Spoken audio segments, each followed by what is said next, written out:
Boleh pergi cek pintu.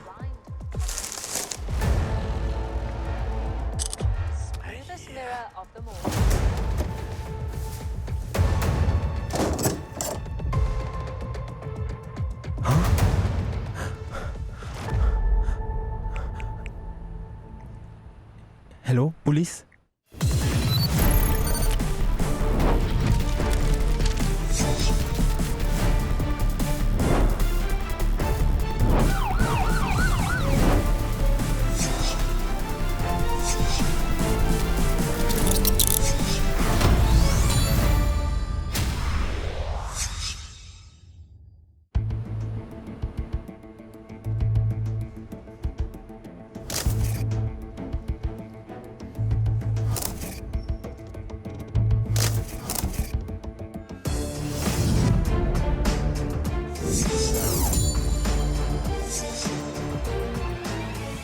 Takkanlah, saya tak pernah pinjam pun. Kami ambil alih. Terima kasih.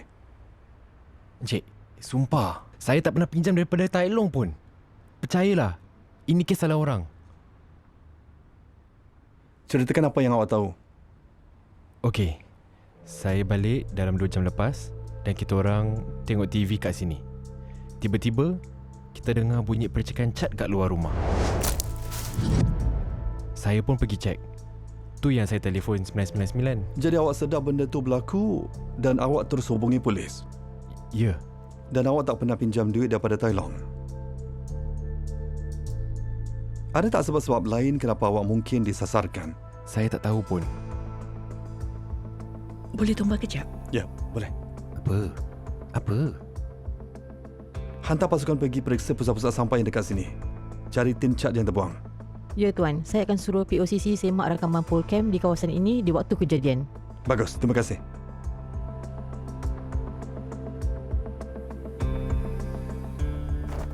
Apa dia? Kemungkinannya adik you. Jadi, apa kena dengan I? Dia memang ada masalah duit. Dia tu selalu belanja lebih dari dia mampu. Tapi, tak bermaksud yang dia hutang Tai Long. Ada berapa kali dia nak pinjam duit dari I? Sabar. Kenapa you tak kasi tahu I? Dia suruh I janji. Dan you setuju ke? Biar I cek dengan dia, okey? Bereskan benda ni sekarang. Tuan,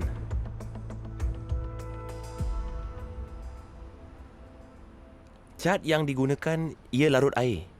Larut. Sama ada suspek tak hendak tinggalkan banyak bukti atau dia nak mudahkan pemeriksaan untuk mangsa gangguan itu. Terima kasih. Apa pun, tetap kena bersihkan kotoran ni. Encik, tolong tunggu sampai pasukan forensik habiskan kerja. Kami akan beritahu bila boleh mula bersihkan. Baiklah, kami cuma buat persediaan je. Terima kasih atas bantuan awak, Encik Tan. Sama-sama, Encik.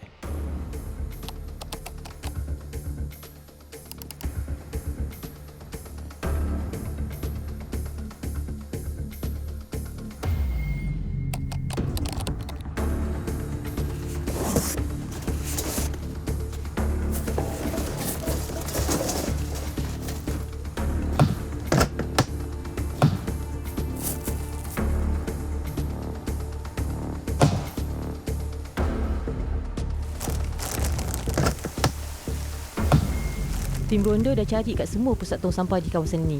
Tapi mereka tak jumpa tin cat yang dibuang. Pemeriksaan yang terinci bagus. Apa lagi yang dah buat? POCC dah hantar rakaman Polcam yang terkait. Polcam dekat lobby lift ada rakam seorang individu sedang naik tangga. Hanya beberapa minit sebelum cat disimpan pada pintu Eldrick Tan. Dan selepas juga. Ya Tuan, dia balik jalan yang sama. Tak ada orang lain di kawasan itu sekitar waktu itu. Kita dapat jejaki pergerakannya selepas dia tinggalkan blok HDB itu. Dia terus pergi ke kapak bertingkat dekat situ. Kita percaya dia keluar dari kapak dengan kereta ini yang dimiliki sebuah agensi kongsi kereta. Hubungi mereka. Selidik siapa dia. Saya pergi Tuan. Ya Nurul, update saya. Syarizal bin Saidun, 27 tahun. Agensi kongsi kereta kata dia ada sewa kereta. Sekarang ni, Kereta tu sekarang ada dekat kawasan Tua Payoh. awak hubungi pasukan pembasmi jenayah Tua Payoh. Ya Tuan, mereka dah sahkan dengan rakaman dari gantri kapak. Kereta kongsi yang disewa Syarizal kali terakhir dilihat di kapak bertingkat. Belum keluar lagi. Sewa kongsi keretanya masih aktif. Tak lama lagi dia akan baliklah. Dah lepas 2 jam pun. Dia akan balik. Pasukan Bravo, cek masuk. Masih tak ada tanda suspek. Teruskan berjaga dan lapor balik kalau nampak apa-apa. Ya, Puan. Puan, suspek dikesan. Di mana lokasinya? Dia sedang naik tangga. Bersedia? Naik lift. Dan keliling dia seperti yang kita rancang.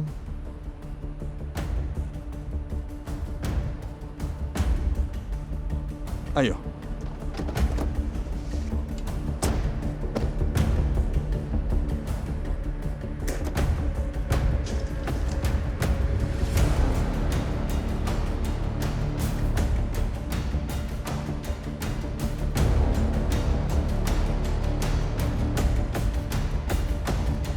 Syahrizal bin Saidon. Saya pegawai siasatan kanan Timothy Lee, Division Tanglin. Awak diberkas kerana disyaki terlibat dengan kesalahan di bawah Akta Peminjam Wang.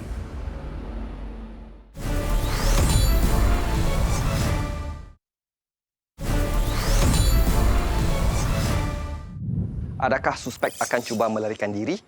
Ketahui apa yang akan dilakukannya selepas maklumat berikut tentang hukuman sebat yang dipertingkatkan bagi pesalah skam yang diperkenalkan pada akhir tahun lepas.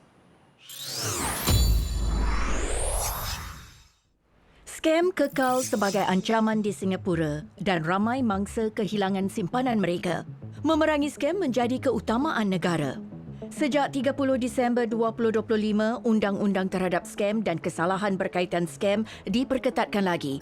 Sebatan rotan diperkenalkan sebagai hukuman bagi pesalah yang terlibat sebagai anggota atau perekrut dalam sindiket yang meneruskan aktiviti skam akan menerima hukuman sebat mandatori antara 6 hingga 24 sebatan. Keldai skam yang membolehkan atau menyokong aktiviti skam dengan mengubah hasil skam, membekal kad SIM atau memberi kelayakan SingPass atau akaun bank mereka boleh dihukum sehingga 12 sebatan. Hukuman yang diperkukuh ini memberi isyarat jelas mereka yang mengatur skam, membolehkan skam dan menipu orang lain kini menghadapi akibat yang lebih berat termasuk kemungkinan dirotan. Orang ramai harus sentiasa berwaspada dan mengelakkan diri daripada terlibat secara langsung atau tidak dengan skam. Kembali ke episod kita.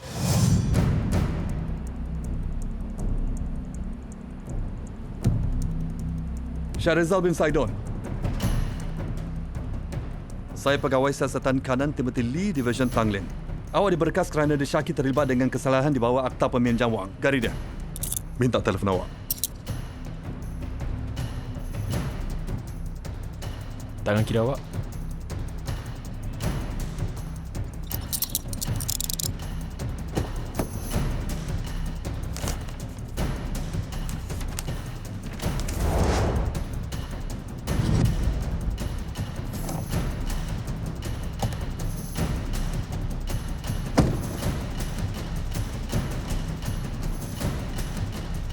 Nampak macam busy sangat hari ni.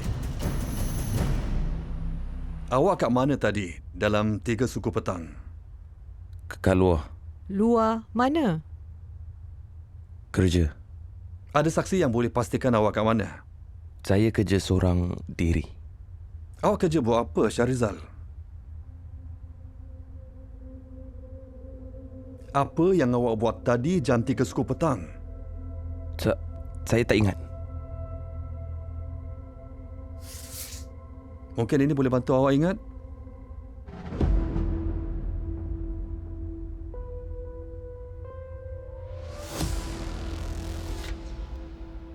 Saya pasti ada lagi lain kes gangguan yang sama dilaporkan. Nak semak dengan unit lain? Buat siaran dalaman. Cakap kita ada suspek bernama Syahrizal bin Saidon dalam tahanan dan minta maklumat dari mana-mana IO yang menyiasat kes gangguan UML baru-baru ni. Terutama yang dengan ammo serupa. Cat biru nota hutang ditulis dengan markah hitam. Saya uruskan, Tuan. Dan dapatkan forensik untuk periksa telefon Syahrizal. Tengok apa yang boleh dapat. Hai, saya perlu bantuan. Beritahu kalau dah selesai. Terima kasih.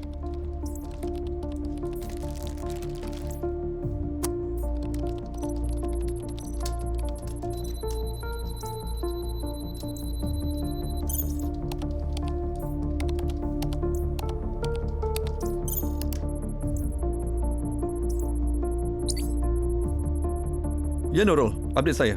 Tuan, kami dah selesai analisis telefon Syarizal. Apa awak dapat? Dia bekerja di bawah arahan orang bernama Devin. Ini individu yang arahkan dia untuk ganggu mangsa-mangsa. Kami juga jumpa bukti video dan gambar gangguan lain yang dilakukan Syarizal di telefonnya. Keseluruhannya, kita berdepan dengan banyak kes. Ya, Tuan. Pertama sekali, ada 3 kes yang pernah dilaporkan selepas kita keluarkan siaran dalaman. Hah?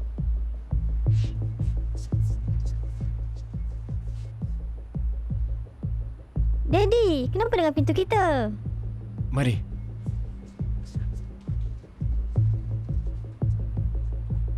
Hah? Apa dah jadi?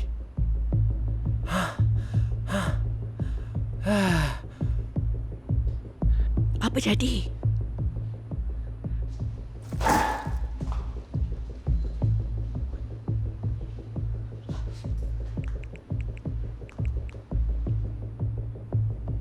Polis?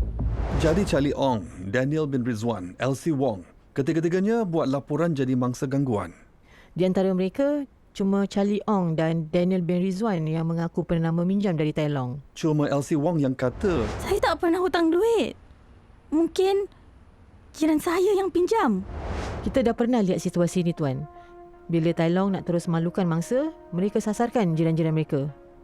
dan untuk kumpulan mangsa ni tak ada laporan polis yang dibuat tentang gangguan. Devin selalu nak maklumat terkini dari Syarizal. Jadi kita ada gambar estate HDB yang terkait dengan semua unit ini. Dan tim pun dah mula cari identiti di mana diorang berada. Ya, Tuan. Sebenarnya, kami syak ia cuma terkait dengan kejiranan.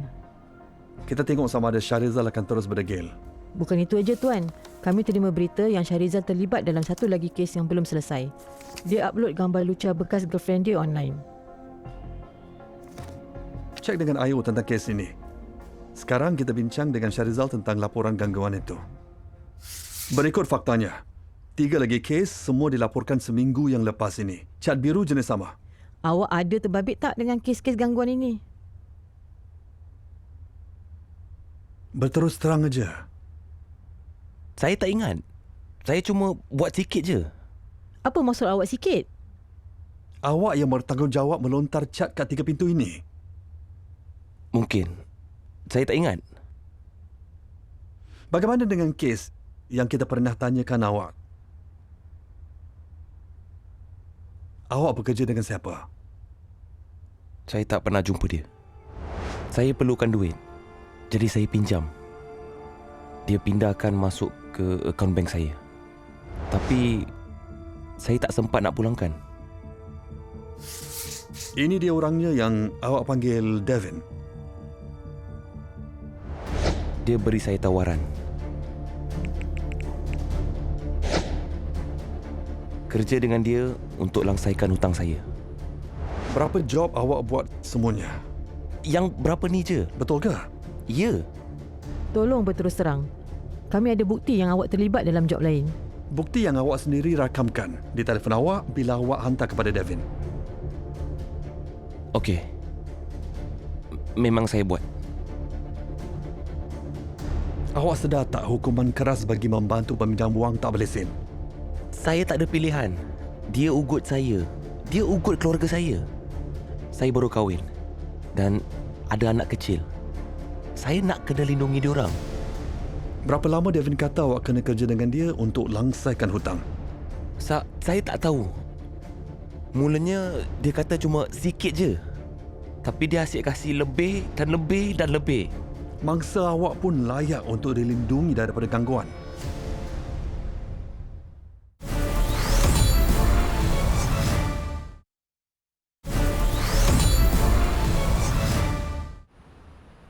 Saya pergi kedai yang jual cat yang larut air.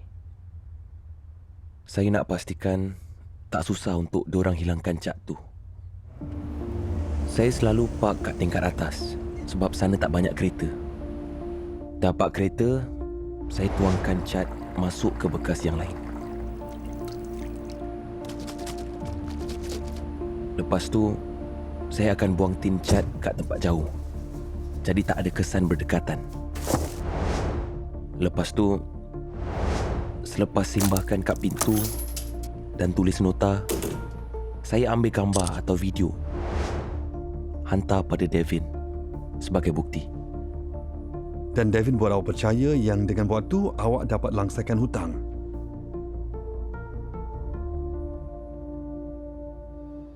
Terima kasih. Terima kasih Tuan. Tuan, Ya, kami dah selesaikan analisis gambar dan video yang Syarizal hantar pada Devin. Kami dapat bantuan dari tim CSF yang kenal kawasan ini. kita dah dapat tahu siapa mangsa yang terlibat. Ya Tuan, berdasarkan rekod polis, kami dah pastikan tiada dari mereka yang buat laporan polis tentang gangguan itu. Hubungi mereka semua untuk sahkan merekalah yang diganggu. Okey Tuan. Kita pun akan bawa Syarizal untuk pastikan itu semua lokasi yang diserang. Okey Tuan.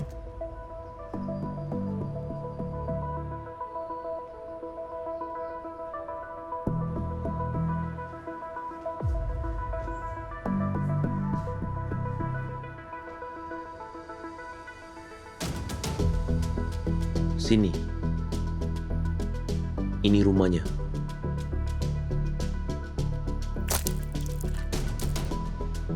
Tak. Saya tak pinjam duit dari sesiapa. Tak ada orang simba cat. Puan, kami ada bukti yang unit awak kena sasar.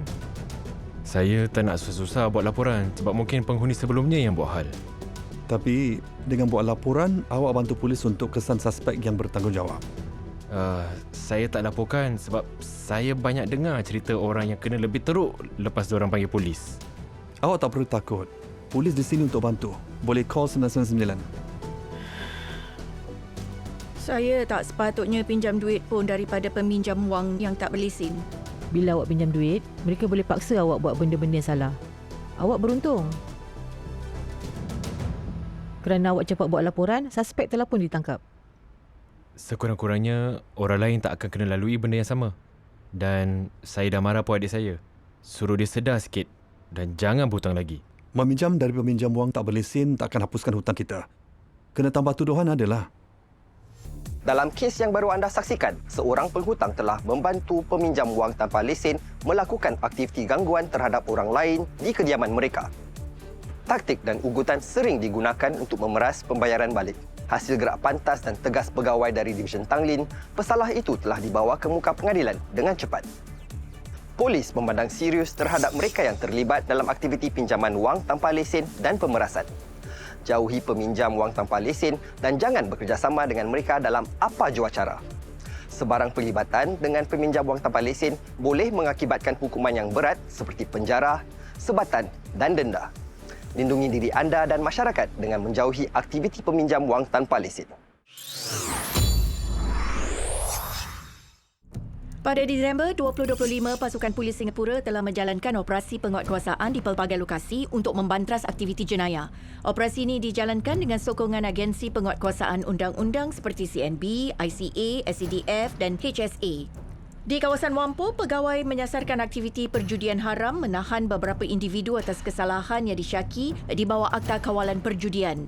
Di kawasan Orchard, pegawai menjalankan operasi penguatkuasaan di pusat hiburan awam. Beberapa suspek telah ditangkap atas kesalahan di bawah Akta Piagam Wanita dan atas kemungkinan kesalahan pekerjaan. Sekarang pukul 12.30 malam, di belakang saya pegawai dari Division Polis Ang Mo Kio dan penguasa sains kesihatan baru saja menjalankan operasi penguatkuasaan menyasarkan pusat hiburan awam di Upper Paya Lebar Road. Polis telah bekerjasama rapat dengan penguasa sains kesihatan dalam operasi penguatkuasaan yang menyasarkan pusat hiburan awam di sepanjang Upper Paya Lebar Road. Pegawai telah menjalankan pemeriksaan ke atas lebih 40 orang untuk mengesan dan membantras aktiviti haram. Seorang lelaki berusia 43 tahun didapati memiliki alat penguap elektronik dan kesalahan itu akan dirujuk kepada HSA. Pihak berkuasa tidak akan bertolak ansur dengan aktiviti haram di tempat hiburan. Operasi penguatkuasaan bersama memberi isyarat yang jelas kepada penjenayah bahawa aktiviti haram tidak akan diterima dan polis tidak akan teragak-agak untuk mengambil tindakan tegas terhadap pesalah. Sekarang anda tahu, bekerjasamalah untuk saling melindungi setiap hari. Kita telah tiba ke penghujung episod Jejak Jenayah yang pertama pada 2026 ini. Tahun ini menandakan ulang tahun ke-40 Crime Watch. Sejak dilancarkan pada 1986, Crime Watch telah berkongsi mesej penting pencegahan jenayah dengan lapisan generasi penonton dan menunjukkan bagaimana kita boleh sama-sama membantu dengan melindungi diri dan masyarakat setiap hari.